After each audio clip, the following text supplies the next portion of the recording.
So I guess if it's just us, do you want to talk about anything? Um, I don't know. Let's hit on like some of the practice space stuff because like we've Oh seen yeah, the most actually, practice spaces. you and I could probably do a whole episode on practice spaces just because we were the only two that like went through them all. Oh God, and I mean, because even when even after we left the band, like uh Tom's house and well, Tom's house in New Milford, Tom's house in Torrington, we actually did Halloween band practices there. right, and like Tom's house in New Milford, that was like such a great spot because they had like minimal neighbors. It was right on right on Route 7 there, like literally right down the road from Fast Eddie's. Yeah, It and was it was a great basement. Like yeah, it was actually a good space. yeah. I mean it was pretty cool that he also like decorated it quite a bit and made it feel like a home. Like home for a band. Like this is how we should be practicing. Like with weird shit everywhere. And they had a whiteboard. Oh yeah. Well, that was a good idea for Kyle to bring in the whiteboard and you know, because like taking notes during practice was probably the most important thing we ever did. Because it kept us like okay, everybody sees what's going on. We can like just look up and be like, okay, we're doing this or we're Well, playing this list didn't we actually at the storage space right on the wall? at the storage. Oh, the one in Brookfield? The one in Brookfield. Uh, All right, so I actually, don't think we I guess did. if we're actually going to publish this, maybe we should give some context. I feel like Okay. um, so I think a brief history of practice spaces for Two Fisted Log. Well, that's what. Okay, so I guess that's the theme for tonight. Let's do a brief history of practice spaces. Like This is going to practice, be practice, practice. We're talking practice. practice, We're talking practice. not the So show, yeah, practice. yeah, like what we had to endure to bring a product out to people. Um, so welcome if you're listening. This one's going to be interesting and horrible. I don't know. All right. We're Well, gonna David and I find are out. winging it. So Buckle up. the brief history of practice spaces would have been Jay's house, Yep. Well, then the so I mean, well, do we want to go like okay? So the very first time I ever practiced with you and Jay was at the Empress Ballroom, right when it was still the Empress. right? So When Jim showed up that one time. well, no. Jim's band was practicing, right? At the Empress, and we also met there because we were going to share like the hour with them or whatever it was. And that's when we met you because he was like, or at least that's why I feel like he would like his band. And I think it was Last Kid Picked at the time. They were going to practice, and then we were going to practice, and we were meeting you, and we were going to show you some songs and see how everything meshed. And since they Yep. were already practicing, it was easy for us to show up because at the time when it was just Fuzzy 53, Jay and I were practicing in Jay's basement.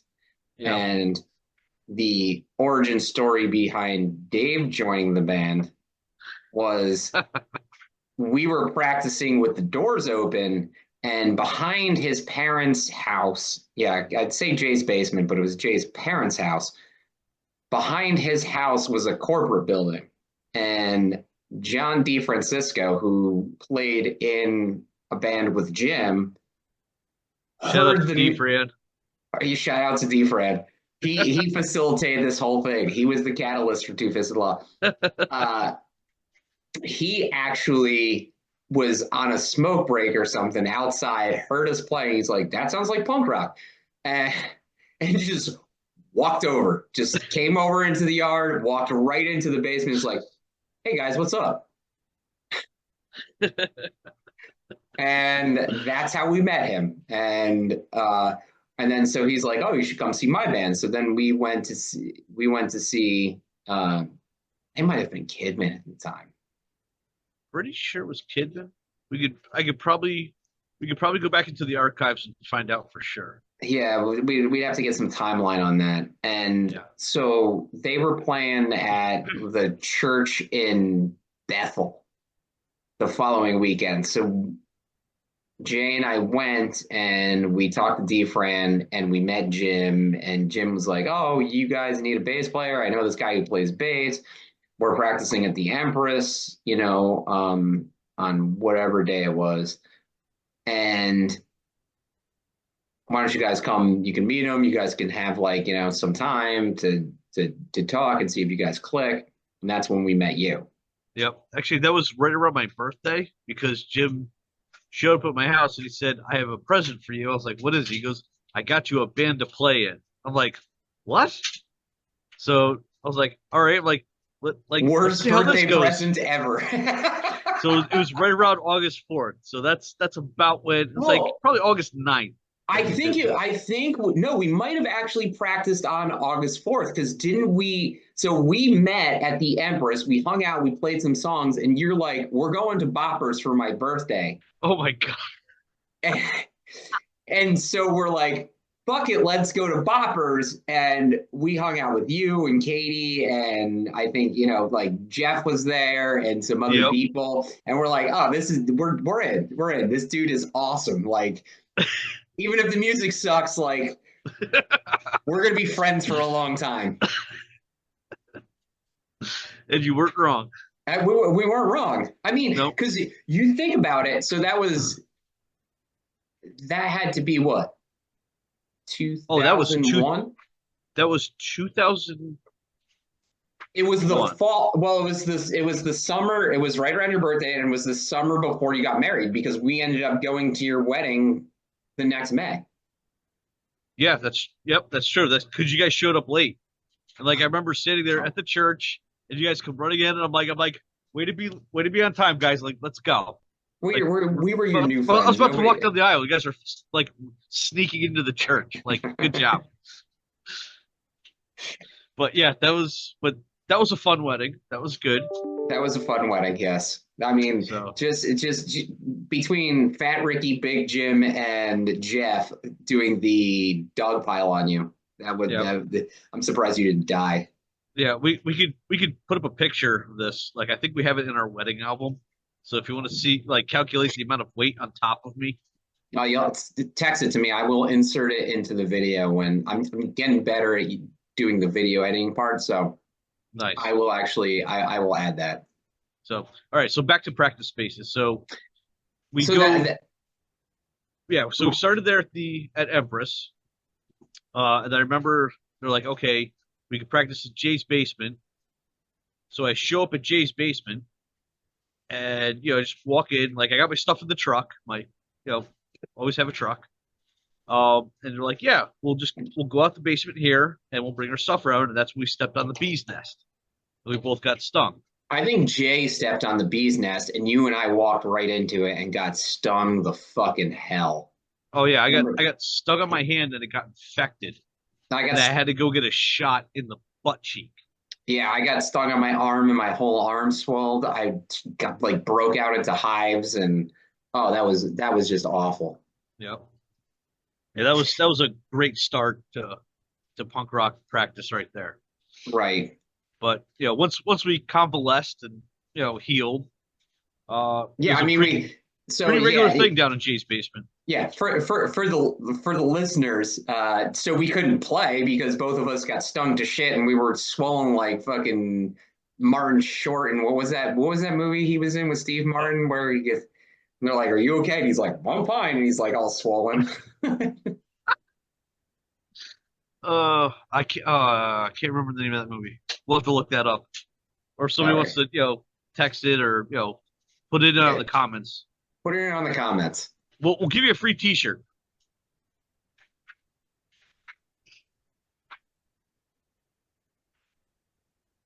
But All right. So one of the interesting parts about Jay's basement is the house was built in the 1950s, and we were playing electric instruments, and absolutely nothing was grounded properly. everything had a buzz to it.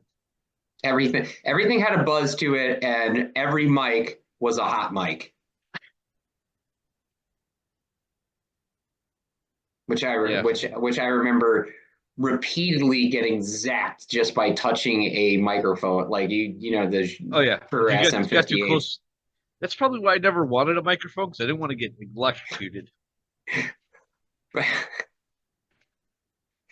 Kept Dave from singing. Yeah, that was it. It was you Yeah, just didn't that's want to get electrocuted. Driving through the snow in my big ass sipping truck. The one time we got Dave to sing on stage. the only time. Oh, You well, know, I mean, every once in a while I threw like a whoa whoa or a hey or a go or something. oh yeah, I mean, you and I shared a microphone a lot. That was kind of that was a thing. Yeah. So that was, but yeah. So, and I think was it one practice I showed up with a oil can of Foster's.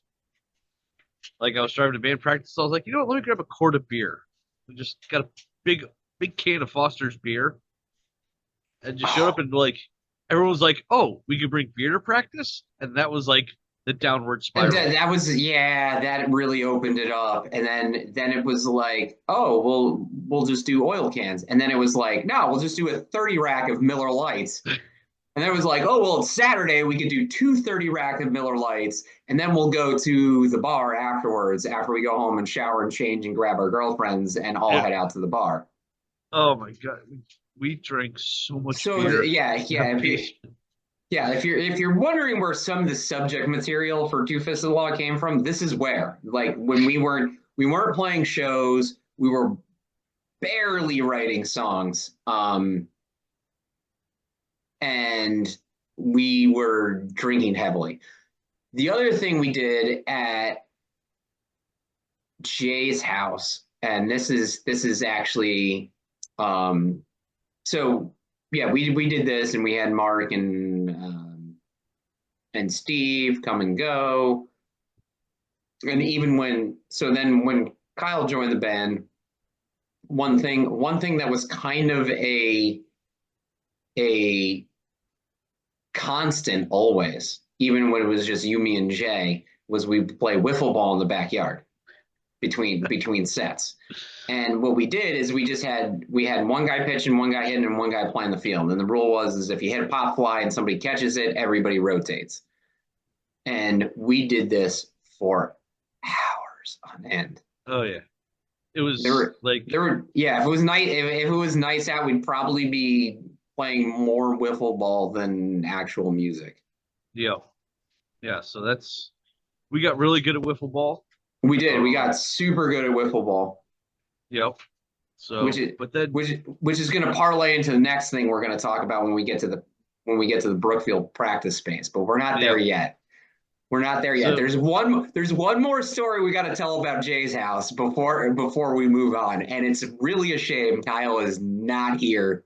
oh, I think I know what I know where this is going, and it was the I think it was probably one of the funniest things I've ever seen in my life. Okay. Ricky, tell the story. It's built up right now, so this is good. Oh my God. So Good this for is okay.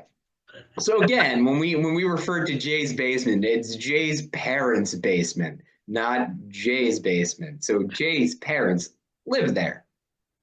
So I don't I'm trying to remember. I think it was at the bar the previous night. So this is probably a Saturday. We're all drinking. It's me, Dave, Kyle, Jay, and Mark hanging out in the basement. And the night before, we were out at the bar, and I gave Kyle a pretty solid nut shot for whatever reason. I don't know. It's not important to the story. The important part is he was destined to get me back. So at one point during practice, uh, I'm like, I'm gonna go take a pee. So we're in the basement. I go upstairs.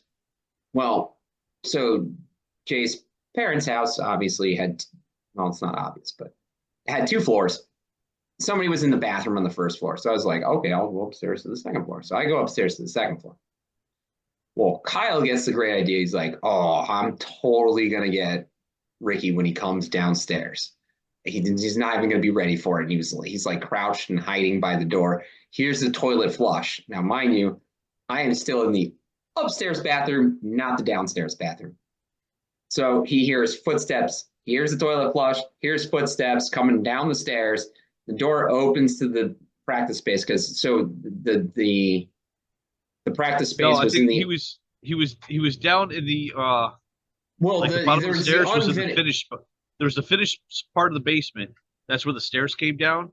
Then he went right. to the door of the practice space. So Kyle was like around the corner of in the finished space, like right at the bottom of the stairs. So like if you came down the stairs, you didn't see him till he came around the side and popped out.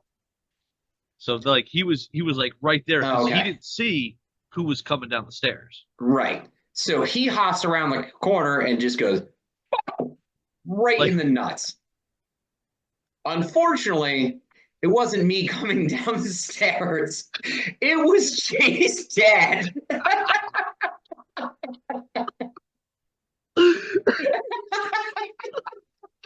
and Jay's dad, like he let out like not a scream, not a yell, but a loud, "Who would do this?" Or no, "Why would you do this?" And he's just like cowering in pain, and Kyle's like, "Guys, I think I screwed up." Like, what did you do? And like, we go out the door, and there's Jay's dad, just like, "Oh, what the hell?"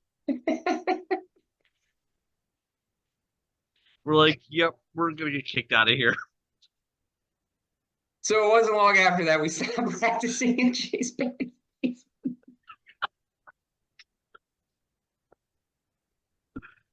Oh, Oh my god. like you can't you couldn't have scripted it. Like there's no way. Like it was just like the worst thing in the world that happened to Kyle and Jay's dad, but it was the funniest story. Oh my god. So I'm sure Kyle will come back on the next episode and defend himself. There's no defending himself. He was strictly out for revenge and did not he was blinded by revenge. That's all it is. Yeah, that's what revenge does to people. Right, right. Moral of the lesson, people, if you're gonna take revenge, like be a psycho about it and plot it out. Yeah, like Don't really think about it yeah, first. don't go off the cuff with revenge. Really, really, really put some time and thought into it. If you need ex-girlfriends, I could recommend a few for advice.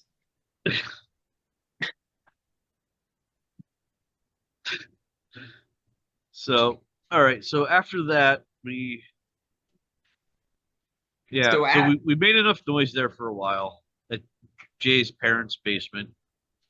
So we had to find a new practice space, which you found. Yeah, sort of. So our company at the time was looking to expand just expand, but not really. Like we had the office space down by Costco, but we needed some storage space, some shelving space. And the space that we found up the road in Brookfield was a little big for us. Like we liked the garage bay where we could get deliveries and stuff like that. But there was this unused loft space that really served us no purpose. It was bigger, it was bigger than we wanted to. And, the rent price and stuff, my boss and I talked about, and we kind of went back and forth. And I said, well, what if what if Two Fists of the Law paid you, I think we were paid $300 a month to Yeah, use the loft and we could store all our gear up there. It was heated. It was not air conditioned. definitely nothing we ever practiced in was air conditioned. No. Well, the dentist space might have been air conditioned, but I don't think we turned it on. We'll get to Yeah, that. We're yeah, not there yet. Um, so the loft space, we supplemented the rent. We were paying $300 a month, which really for five people to come up with $60 every 4 weeks, you would be surprised how hard that was to collect. But I digress. I don't think Mark ever paid me. It was really you, me, and Kyle, and occasionally Jay would kick in as much as he could when he could. And that's why we saved all those empty beer cans to bring them back for recycling to chip in for that. Yeah. And so we had this loft space, which was cool because we could set up there. There was a lot of room. We can only practice after 5 p.m., which was fine because we all had Yeah. jobs. So we were practicing, what was it, like Wednesday night? We would practice Wednesdays and and Saturdays. Saturdays. Yeah. And there were Saturdays where like we get there like 9 a.m. and we'd practice, not practice, but we'd be at the space till 7 p.m. before we went Yeah. home, showered, changed, grabbed our girls, and went to the bar. Um, and there were the first time I ever threw up the next day from drinking was at that space. Oh, I was on the way to practice. I felt like absolute trash. I decided to get a sausage, egg, and cheese or something from Burger King, and it just did not stay down. oh, Yeah, yeah, yeah. Those are brutal days. those are brutal days. Yeah. Like Um, I remember like practicing like for hours. Well, let's just say we were there for hours. Hours. We practiced for maybe about two, and Well, I then mean, that's when we got good at foosball because I had the foosball table. right. So and that's where I was going from migrating from wiffle ball to foosball. Um, that I was talking about before. And so the beauty of this space, because we could just leave stuff there, nothing had to be portable. Dave brought this 1978 foosball table that he had bought off of a customer for what, $50? Yeah, $50. Like this thing was heavy as hell, and but I was like, all right, it's a deal. It's $50 for solid foosball table. So I brought it over, like figured during breaks or something, or had people hanging out, just play some foosball, play some music. Yeah, it was all, I still have the foosball table. It's in my basement. Yep, needs to be a So little, needs a little work, but it serves the purpose. yeah, actually I have it covered right now with a board so that I can work on it. I'm in the middle of some projects, but whatever. Nobody cares about that. It Um, came complete with ashtrays. That's how that's old how that thing old it is. was. And how gross we Ashtrays. were. We used the ashtrays. Oh my God. So yeah, I mean, on a Saturday was probably like 2 packs of smokes and 230 racks of beer Oh yeah, and playing foosball. I mean, Mark would rarely show up on time, if at all. Jay would be like, "Oh, I just have to work," and we'd end up just sometimes playing foosball. But the other game we played was the Gatorade bottle game. Do you remember Gatorade the bottle. Gatorade bottle Oh game? yes, when you have to So kick. we had this wood plank area where there was an opening, and basically one guy would kick a Gatorade bottle and the other person would stand in front of the opening and try to keep the bottle from going through the opening. And I remember Kyle kicking one right, speaking of nuts, right into my nuts. Dave goes, so we're telling Dave the story, and Dave goes, "What did you do, Kyle? Laugh?" He goes, "Uncontrollably." And then we had to stop doing that because I think I kicked one and it hit Jay perfectly in the forehead, where the rat, like the hard part where you screw on the cap of the Gatorade bottle, hit him perfectly in a circle and left a circular mark on his forehead.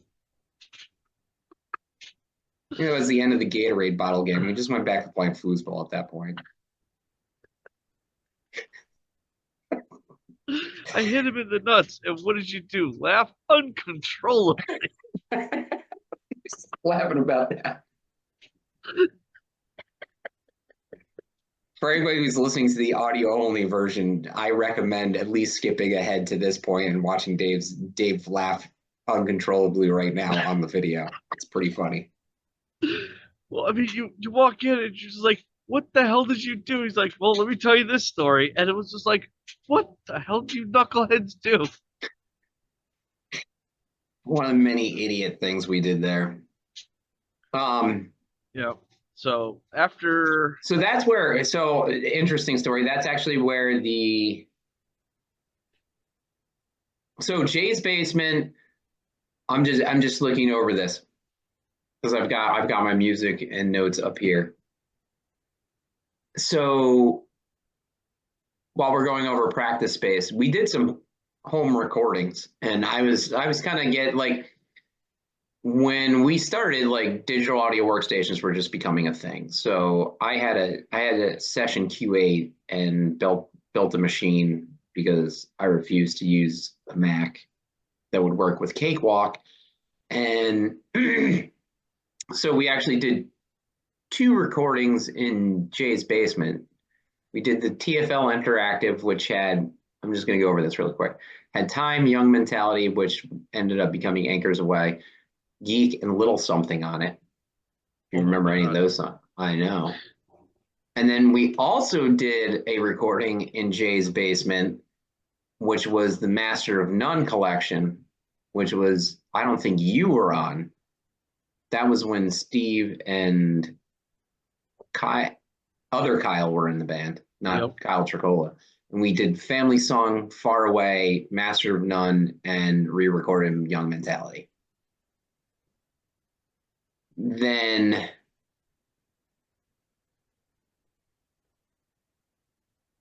at the practice space, we started trying to record some songs. And I played a little bit of this last week because it had the Teenage Haze with the wood clacker on it. oh God. And that we called What Plants Crave because we were all into Brondo back then. And that had Last String, Teenage Haze, which ended up becoming a actual Two Fifths of the Law song. And then we had This Life on that, which the music became Taking Notice. So that was it. That was it. Because I remember I got it. So so This Life, which ended up becoming Taking Notice, that I had gotten out of work. I was the first one at the practice space, and I got there like 5 minutes ahead of, maybe more than 5 minutes ahead of everybody. And I started just trying to come up with stuff, and that whole I could play. Can you hear that, Dave? Oh yeah.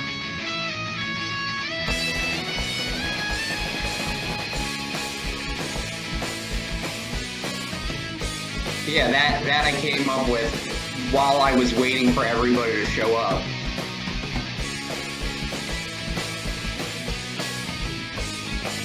Which, I mean, you know, as far as I'm concerned on this recording, the bass and the guitars are good.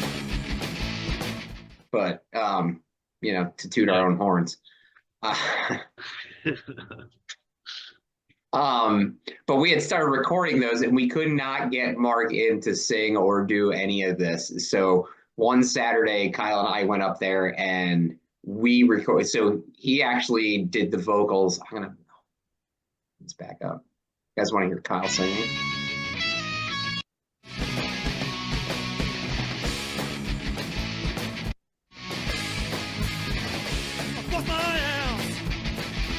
I can't please you every day. All I get in return is another migraine headache. You call me pathetic, but you need to look into the mirror at yourself now. For crying out He actually. Well, he rewrote some lyrics there too, didn't he? Well, yeah, he had to change some things, but yeah. So he did the vocals for this, and then I actually, and he sang Teenage Haze, but he also wrote the words to that, so he already knew that song. And then I actually sang Last String, which was one of my... It wasn't easy, I think we've been stuck in the basements way back when. I actually really like the little lead part I do on this song right here. Trying to get a show, but we've come out this time to wake up the past. I don't even know if you can hear it in the background. We run, taught us how to last, and we'll play on until our last string breaks, and we just like Very catchy chorus. all of you come here, please don't think that we don't care. We keep playing even if one person comes to listen. This music's our life, and we'll do it till we die. That was very early 2000s punk rock.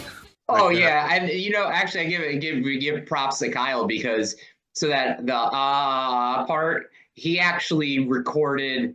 He recorded scaling it up and then scaling it down, and then I mixed them together so it has this like cool harmonic sound.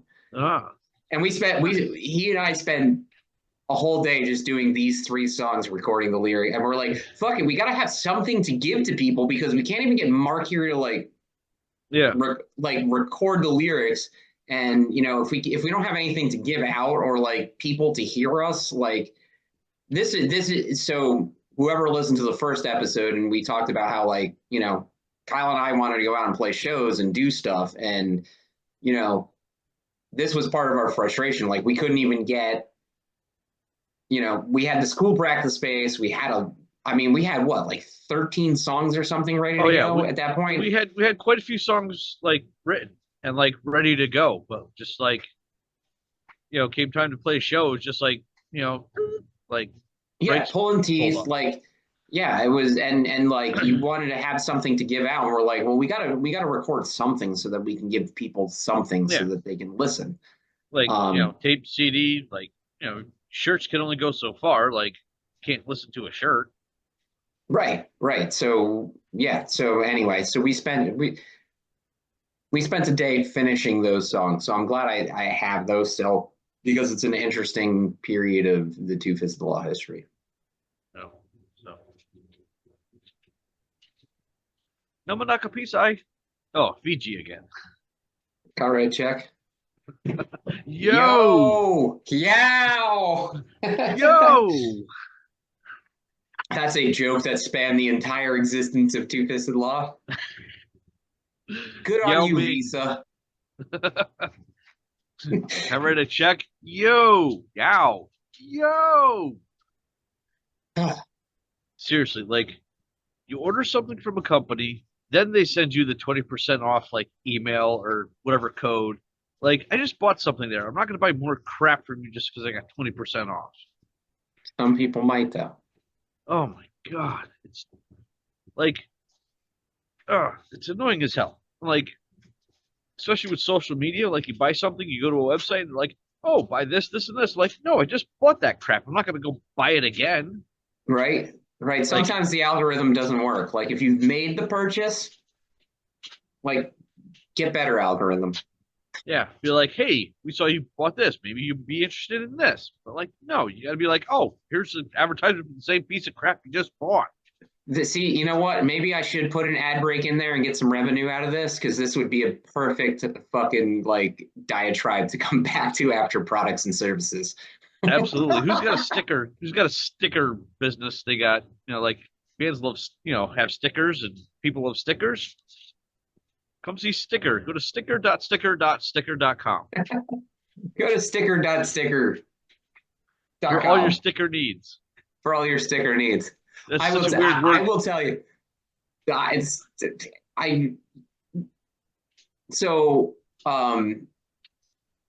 If you want to listen to a good podcast on punk rock, the Punk Rockette Show is amazing. So anybody who's listening, if you want to listen to a show about good punk rock and good punk rock bands with a professional interviewer, check out Emil's show. It's great. It's called the Punk Rockette Show. So she had Dennis Jaggard on from 10 Foot Pole. And she's like, send your questions. I'm going to have them on. And, the only question I wanted to ask was like, where does 10 Foot Pole get their stickers made? Because they are fucking unbelievably durable. You put a 10 Foot Pole sticker somewhere, It will be there in 80,000 years when the AT3 comet comes back around. Swear to God. Just completely indestructible, withstands Yes, acid rain, UV lights. I don't know what it is. Basically, they must have, so local Connecticut joke, they got their stickers made, had to be the same place Plainside got theirs made. Because those things were everywhere too. Yeah, that was like stickers were like the thing, but they just cheap ones wore out super fast. Okay ones were okay, but like 10-foot pole stickers never lost like a bit of color or anything. No, And I I don't think they still ever came have off. I still have some. Like I have so I have that Ibanez case that I bought back in, the mid, I bought that guitar in the mid 90s and started putting stickers on it. The only stickers that went on the first application and never, like, don't even have a scratch on them. I mean, and I was thinking about this. One thing I wanted to do tonight until Matt and Kyle bailed was I wanted to talk about musical influences that weren't punk rock, because like everybody knows we listen to NoFX and Millencolin and Bad Religion, and I wanted to talk about like some of the other bands that influenced us that you know but maybe we'll send a note to them so they can actually think about it, that like people wouldn't assume had roots in our music. And one of them Yeah. was, like, for me, one of them I would have brought up was the Smashing Pumpkins, and I had this really nice Smashing Pumpkins sticker on that case that's totally wrecked.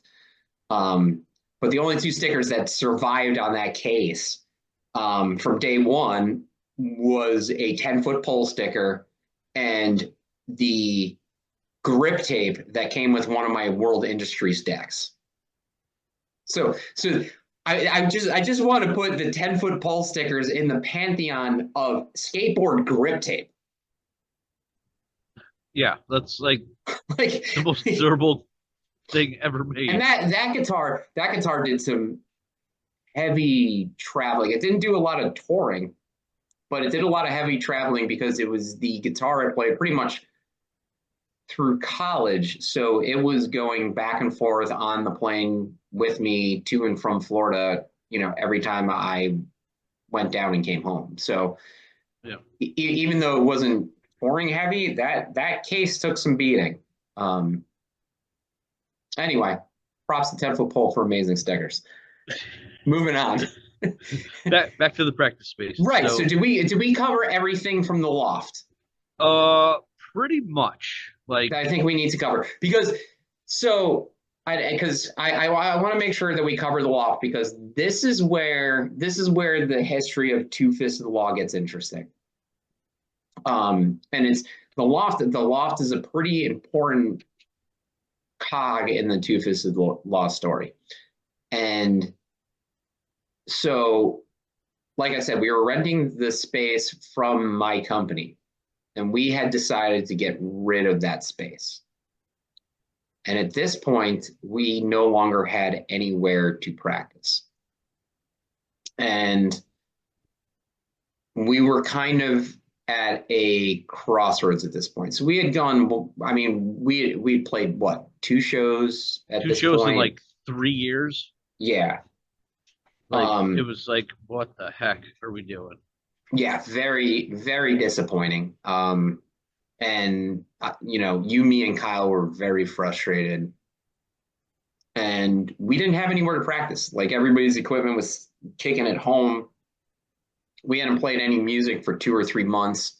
Because I think we left the practice space in April, or at the end of April. Yep. And we'll get to the next practice space, but I don't think we were there until August, maybe late July, something like that. So I think it was June, July. Okay, maybe. So anyway, we had taken a break we were pretty much off for a couple months, which left me, Kyle, and Dave to do some soul searching and thinking. And I remember this is how I remember it. You can correct me if I'm wrong. I remember so in this bizarre transitional 2 3 month period. At one point, I'm at work, Dave's at work, Kyle's at work. Dave sends me a text message that said, Jim's band broke up and Jim's looking for a new project. And my first thought was, done. Let's get him. I'm done. Yep. I'm so done with Mark. I don't care how we have to logistically do it. Yeah. And I I'm mean, in. so like at that point, like Jim, ever since I've known Jim, like when I was 13 years old in high school, he was always in a band, like always had some kind of music project. Like at one point, I think he was in like three bands, like two up here and like one in New Jersey or something. I don't know how he did that. But he was always in a band. So we were talking one day and he goes, yeah, just broke up, looking for something. And I was like, well, let me ask Ricky and Kyle, see what we can do. I was like, and I sent the text message. I was like, hey, I can get Jim to be a lead singer. Like, do you guys want to do this? And like, you guys sent back, you're like, hell yeah. I was like, okay. I said, we just got to find a drummer. So I told Jim, I was like, Well, we can didn't get, Jim? Well, didn't I was gonna say? Didn't Jim say he didn't want to play with? Like originally, our thought was just keep Jay and get rid of Mark. well, he didn't really want to play with Jay for some reason. Well, okay, and Well, and we and all we then all know the reason. yeah, we don't know the reason. So he's like, Uh, but I think there was a point in there where we were thinking like, oh, we'll keep Jay, we'll just get rid of Mark and bring on Jay or bring on Jim. And Jim was really like, nah, I don't want to play with Jay either. And then we were like, well, then what do we do for a drummer? and that's And when Jim said, I have a drummer. and Like, that's or when he Jim said, said, I have a I could probably get a drummer. Said, let me go check on that. So I said, you guys text message. I was like, hey, we can get Jim. You guys are like, great. So we're like, working out the details. And then Jim's like, he goes, yeah, I got a drummer. He's like, but he's a little bit younger than us. And we're like, how much younger? He's like, well, no. He got Steve first. oh, that's right, Steve. Yeah, so we That's got right. Steve first, who was roughly our age. And by the way, so meanwhile, we had to get rid of Mark and Jay. So That was another business meeting at two steps. that was a business meeting at Two Steps, and that was a difficult negotiation.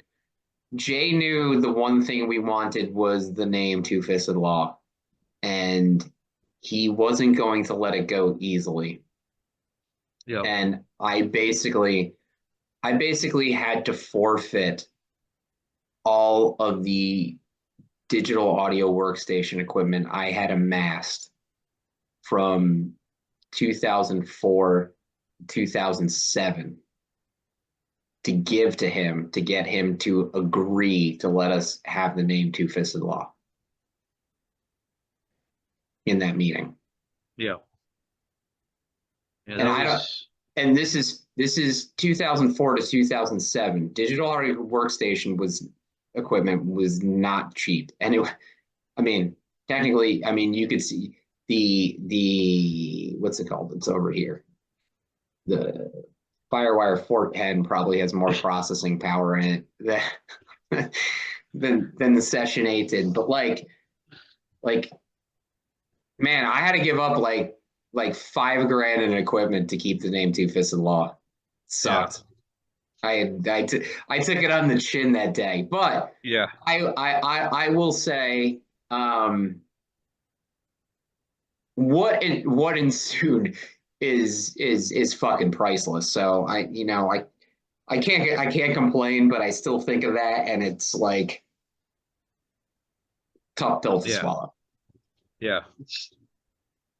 Agreed. Yeah, that was a very awkward conversation. I believe it was on a Tuesday or a Thursday.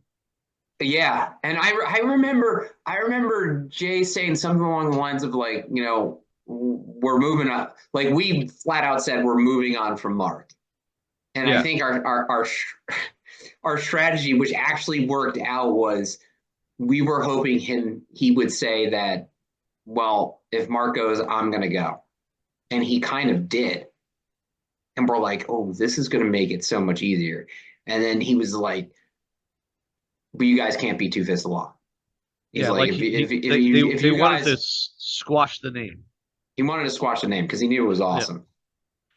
yeah. I mean, I'd be petty like that too, probably. But like, uh, yeah, he wanted to squash that, and I said, well, no, we're gonna keep playing some music. I don't know if we're gonna, we're not gonna keep probably not gonna keep the lyrics or anything we didn't Yeah. write. And what do we need to do to appease you? And it was basically like, well, and he basically came back and was like, well, I still want to record stuff, so you guys take everything pertaining to live Two Fisted Law, and I'll take everything related to recording, and maybe I'll start a recording studio or something like that. And I was like,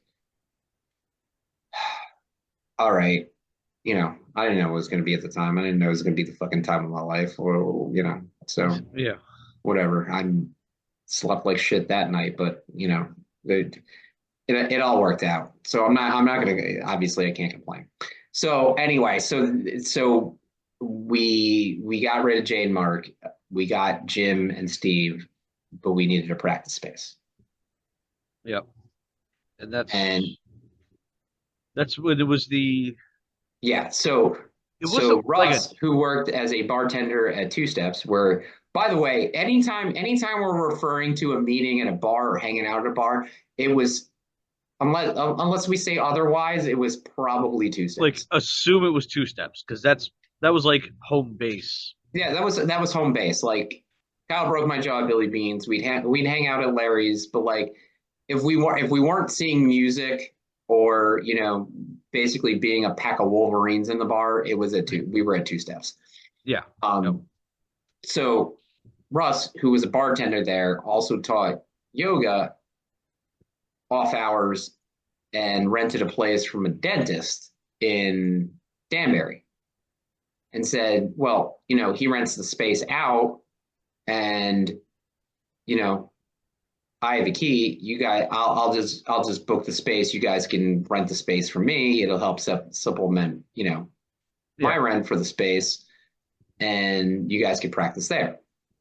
So that was the space in on Paid and Narrow, where Yep. we had our first practice with Jim and some practices with Steve. I think And one of those practices I remember like we showed up and we didn't have a key, so we kind of had to manipulate the door a little. yeah, the hinges were on the outside. I think we brought this up in the first podcast. Is the hinges were on the outside of the door, so we were just able to pop the pins out and take the door literally off the hinges and get in. We weren't dumb. Okay, we're not saying we were like angels, but like, we wanted to practice and we really, we were committed to the craft. Right. And we only had so much So time. we did what we had to do. Like, again, there's two of us right now. If you could get all five of us in a room, we needed to get work done. Oh yeah, like we were excited about this and we were like, okay, we want to keep this ball rolling. Nothing was going to stop us, not even a door Right. with hinges So, on the outside. right. And so I think the first song we did was Taking Notice. Yep. Then we had Our Own Way Home, which became Ballad. And Jim actually had listened to Our Own Way Home. And he was like, guys, why don't you do that song that you do acoustic? Like, just play it electric, see how it sounds. And it sounded unbelievable. Yep, that was And one of those good moments. Like just try it and see what happens. And it's just just like, try it and see what happens. I mean, Kyle and I had always played the song acoustic, so we never even like it never even occurred to us to like just play it electric at a faster tempo, see what happens. So here's the lesson, everybody. Try it before you decide you don't like it. Try it before you knock it. Yep. Always try it first. No idea is a bad idea. Right. Right. So then Steve practiced with us like 2 or 3 practices and then just stopped showing up. And Yeah. that's when we're like, we can't do this. We need a reliable drummer. And that's when Jim came up with the young drummer. Yeah. So that's when Matt showed up with his Voltron drum set. Oh my God. And Monster I remember Dominus. like he's like, well, what should I bring? We're like, well, just bring whatever you have and we'll figure it out. So Matt brings this huge like 19-piece drum kit into the practice space. And Ricky and Kyle go in there and look at it and they're like, okay. And they literally start picking it apart. They're like, okay, you don't need this, this, this, this. That can go. That can go. Next thing you know, it's whittled down to this 5-piece kit. And he's like, wait a minute. He goes, I need a little bit more. They're like, okay, you can have 2 more pieces, but that's it. And like, he was just like, whoa, like pretty much like, it was down to like the snare, the bass drum, Couple times. rack tom, and a floor He tom. still had like this is where we need Matt, but he still had like 3 or 4 toms, which was and the floor tom. Yeah, which was a bit much for punk rock, but to start off, like we whittled it down. We did, and Yeah, again, the first episode we talked a little bit about Matt's first practices with us and stuff, and those were there. How long did we practice there? Probably, what would you say, 6 months? at least 6 months. I don't think we were there a full year. Because I remember when we booked our first show, we were still practicing there. Oh my God, baby! So And again, that's going to be a whole other episode. Our first show. Yeah, I mean, if it was July-ish, that first show was September. It was definitely like, yeah, it was like September. It was like mid-September. Like it was cool out. Yeah, Like cooler. yeah, it was But yeah, it was only a couple months in, and we had already had a whole bunch of songs written. Yep.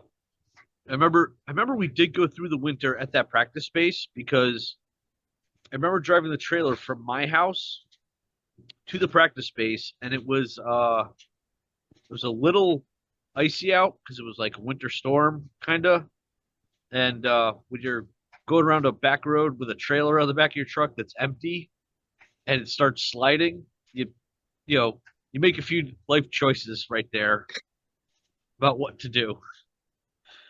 Like when you see like the side of the trailer in your side view mirror, you're like, that's not where that's supposed to be. Yeah, that's not where it's supposed to be. It's supposed to be right behind us, not over there. Not over on that side. It's supposed to be back there, not over here. So that's when, you're thankful that no other cars were on that road at the time. You're like, okay, like glad I played all those, race car video games for a while. So that was like, okay, that was scary. That's a little bit frightening. Yeah, so we got through the winter there. I think it was in the spring. That's when we lost that space. Right. So the next, I think that's when we started practicing in the like rehearsal space down in the basement at the Heirloom. yes. Yep, because we had like 2-hour blocks. They had some like cabinets. I know, Some but that amps. kind of sucked. We had to like load in, load out every single time we played down there. It was a pain in the ass. It was a huge pain in the ass. And like we had the set block and like we would show up late, we'd start late, we need to leave early, whatever the case was. We were just we were just pissing away money practicing in that space. And occasionally Yep. we'd actually practice on the floor of the main room. I remember that because Yep. I know that, and maybe that was a little bit later, but I remember writing The Courageous on the floor of the Empress. I don't know. I don't know why. And I think that's where we also wrote Bring the Fight. Yep. Is Yeah. It we were was. actually practicing in the main room, but on the floor, just not on the Yeah. Just, stage. yeah. Because that stage was huge. It's like, well, why are we gonna practice way the Yeah, front why up do we here? need to practice on the stage? We could just stand in a circle on the floor just as long as we just needed space. Yeah. Just just basically a PA just to kind of help. Yeah. Yeah. So So I am really thankfully we wrote as much as we did when we had the dentist office. yeah, yeah. We wrote like a good 10 songs there, I think. Yeah. I mean pretty much all of United We Sit got written there. And Yep. then everything else was like the occasional practice. I mean, we did practice a couple times at the mansion. We'd have to pay, Billy $50 or whatever. Yeah. Uh, didn't we practice a couple times at Billy Baloney's? Oh yeah, we practiced there quite a bit. Like that was Yeah, there I was think some that was part of that afternoon was part practices. yeah, that was part of the United We Sit era. So yeah, that whole like most of like 2008, 2009 was split between the heirloom basement and Billy Baloney's practicing in those spaces because I remember I think we wrote what's that song that the other guys like that I hate? The Miracle. I think Oh, we yep. wrote The Miracle at Billy Baloney's. Yeah. Yep, I remember that. Because there was that guy that like he was just walking by. Also, he's like, after we're done playing, he starts banging on the door. We're like, what the hell? And we're like, can we help you? He's like, I heard you guys Fucking playing music. Can I come in and listen to it again? fucking We're downtown like, Danbury. we're like, okay. All of a sudden we play it, and then all of a sudden he's like, okay, here's what you got to do with that song. And he's like, you got to do this, you got to move this over. Like his voice is the percussion, the drums are not the percussion. I'm like, what the hell are you talking What are you about? talking about? I'm like, I'm like, Go to the Copa and get a Copperhina. I'm like, are you okay? Like, he's like, you got to do this and this. He goes, it'll be a great song. I'm like, okay. I'm like, I'm really tired right now, so could you like not be? So finally, like that guy finally leaves, and we're just like, what the hell was that? Like a random guy. I don't know who the hell he was. Never saw him again. Never will Never see him saw him again. again. Yep, just gone. I was like, wow. I'm like, this is like it just got wilder after that. Just got weird. Fucking Billy in a sex dungeon. Yeah. So we practiced there for a while. Then we eventually we migrated to the mansion So after I that, yeah right? I think yeah. So we bounced around renting random practice spaces between the heirloom and Billy Baloney's, and eventually Billy and Tom were renting this mansion on Deer Hill Avenue where they had a basement practice space that we could use on the regular, Yep. and that's where aside from the ones that I can remember us working on at the heirloom, that's where almost all of Late Nights was written. Um, Yep.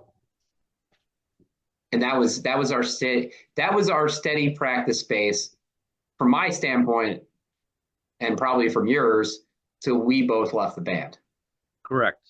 Yeah. That's When I left the band, we had started playing at Tom's house in New Milford. We were probably there for about 6 months, and then I was out. Um, okay. I think when you left, We we were definitely still in the mansion. still at the mansion for sure. Yeah. Um, Um, cause yeah, cause like I came back for like a couple a couple one-off shows, and swung up there to knock some rust off. And that's when we started doing the Halloween shows too. Was when Right. Tom was Right. up in New After Milford. we were all out. Yeah, and that was probably the best practice space Yeah, those were all at because Tom's. Those were all at yeah, Tom's house. because it in the mansion down in that vault, like it was just a goddamn health hazard Oh in yeah. there. It Yeah, there was was so like much. black mold. It was damp. I I mean, was yeah, like, it was awful. That's so actually Matt left the band, then yeah, we got Tom. you left the band about what, 6 months later? No, it was longer than that. 'Cause I remember we played with Tom quite a bit. Really? Because I thought Matt so Matt played the Ho Ho Horror Business, which was his last show, which was December 8th, 2012. And you didn't go on tour with us in 2013, summer of 2013. So it had to be like Yeah, 6 months later. yeah, I think it was. I mean, you probably played a lot of shows with Tom because we were still playing a lot of shows. Yeah, Because we were still I wait. we were still playing heavy. Yeah, because I think no, 'Cause- I think Matt left had to be at least a year before I did.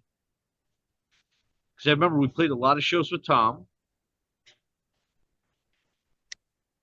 No, I'm pretty sure Matt played the Horror Business show. I definitely know he played Upstart in 2012 because Yep, we did Let It Slide as a cover because Tony Sly had just died. yep. Oh, So that's I don't think you and Matt left a year apart. Had to be like 6 months. probably. She's You might be right on that. for We'll have to check with everybody Matt on listening that. to the audio. Go look at the video and watch the steam come out of Dave's ears. He's thinking really hard about this. Oh, like my head's about to like implode. It's going into a vacuum. Just Right. And then I all was right. only so then yeah, I think 2013, 2014 at some point they moved. This is where we might have to have Tom on as a guest to find out exactly when we moved out of the mansion. But I'm gonna Yep. say it was probably like April or May that they got rid of that and Tom and Jolene moved into New Milford and we started practicing. Maybe it was a little bit later. Maybe it might even have been like midsummer and we started practicing up there, but I think I probably had 6 or 7 practices at Tom's before I left the band. Okay. But for everybody out there, so the mansion is where the all the footage for if you actually watch the late nights and bar fights video, that's the mansion.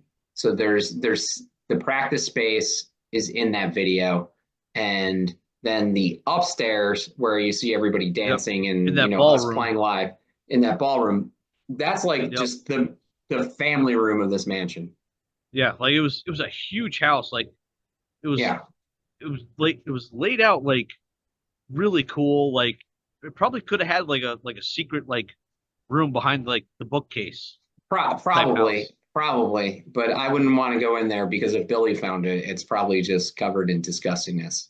Oh Didn't he put bars on his window so he can handcuff girls to him? God. What's that smell? Despair. Despair. Oh my God. Uh Yeah, yeah, that was a you never knew it was going to happen when we showed up at the mansion, but it was at least a consistent practice space. So yeah, it was, and nobody really bothered us or anything. yeah, Just yeah, it kept was the a good volume up. yeah, it was a good space, Yeah, it was just covered in black mold, and just hold your breath while you're in there. right? I mean, I'm pretty much impervious to everything, but Yeah. other people have sensitivities. So Plus, it became economical when Matt left the band and Tom became our drummer because then we could stop paying for practice. That was like So true. well, I mean, hey, it's it's super convenient. He already pays rent there. Like, why are you going to charge him double? Like, can't do Right? that. Get yourself a girlfriend with a car and cable, man. You don't want to pay for that shit yourself.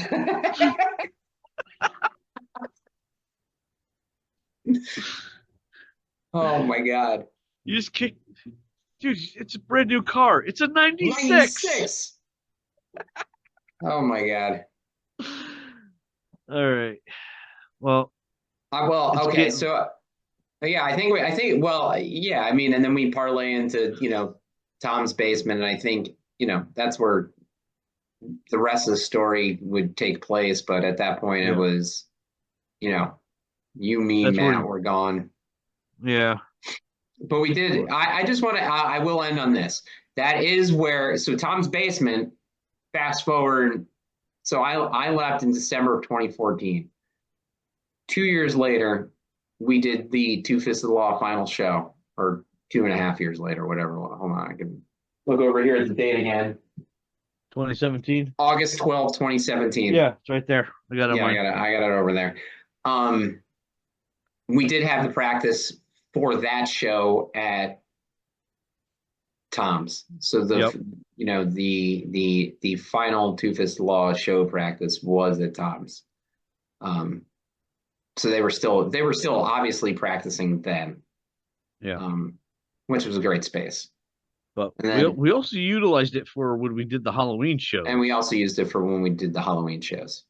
For Which for whoever didn't attend those was Tom, me, Dave, Kyle, and Andrew. Yep. Cruise Control was the first Cruise one. Control, John Hughes Mungus, Yep, that was a great one. Ricky Horror Picture Show. Oh, everybody loved that one. Ricky Horror Punk Rock Show. That's Oh what it my was. God. I think everybody just loved to see you in that golden underwear. I just remember. So when we did, I think I'm Stallone now. So Cruise Control was Cruise Control. That was simple. So for John Hughes Mungus, I was actually Lisa from Weird Science. Then the next year, I was Rocky from Rocky Horror Picture Show. So it was basically just a pair of gold shorts and golden boxing boots. And then we did I Think I'm Stallone Now. And I just remember Steve Malone coming in and saying to me, he goes, "Are you going to be naked again this year?" I think we all asked that question. I said only for the end part. The rest of Rocky I did in a gray jumpsuit or the gray sweatsuit. It was only for the encore that I went just boxing trunks. For the Eye of Tiger. Yeah. So, all right. All right. I think we covered the history of practice spaces. Yeah. Let's Kyle and Matt can listen in and then comment on the next episode to see what they think. But I think we did a pretty good ad hoc episode on the history of Two Fist Law practice spaces. I mean, people can take away a lot from this episode. So, like, if you're ever in a band, like, find a practice space that's either cheap or somebody who lives, in that house that's in the band. That's your best options. And, Also, don't fuck with Two Fists of the Law when it comes to wiffle ball or foosball. Yeah, and don't punch the people that own the basement in the nuts. Very That's important. how you end up looking for more practice spaces. Real fast. So. All right, Dave. Well, it was great catching up. That was actually that was a fun one. That was a lot of fun. I had that was actually really too good. I do have to do some editing on this one, but yeah, this one's gonna slap. I'm kind of excited for this one. Yeah, you got a lot of meat for the sandwich here. Yeah, and we'll text Kyle and Matt and tell them to start putting together their top 5 favorite shows for next week. Or oh yeah, absolutely. 2 weeks because I will be in the Dominican Republic. All right. Well, enjoy your vacation. I will. Don't, I will. don't get Same to sunburned you. with your pale ass. I won't. I plan on just sitting at the pool bar and peeing in the pool for 12 hours a day. Perfect. I know. All right. Sounds like such a good life. All right, Enjoy, Dave, Ricky. have a good one. Talk to All you right. later. Later. Bye. Bye.